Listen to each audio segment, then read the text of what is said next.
bangod sang eksperyensya ta nga nagtrabaho kita sa isa ka dako nga transport industry dilog Asia sa 20 city ta katuig nga serbisyo aton inigin implementar para mabuligan ining modernized jeep kag sa nagligad ining Cebu People's Jeep nagasaper sang hindi gid viable nga negosyo bangod sa hindi insakto magpapadalagan. So sa aton pag-uyat sa iya within 9 months ini nakita na naton kag nag-uswag na kag makabayad na sa iya amortization kag iban pa kag nag-employed sang driver kag conductor inspector nga naka-enjoy sa benepisyo mandato sa aton gobyerno.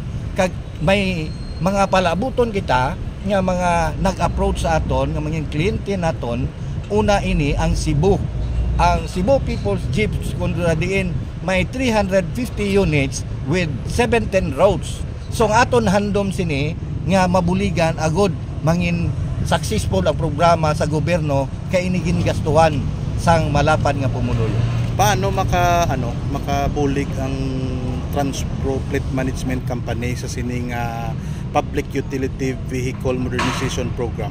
Paagi siya sang insakto nga pagtuon para makuha ang iya nga tudtuod nga break even, i-reduce naton ang iya expenses kag isa na dira ang pinaka number 1 factor ang pilpirage tagaan value ang aton field inspector ang audit system dako nga factor para makarecover o mangin viable ini nga negosyo.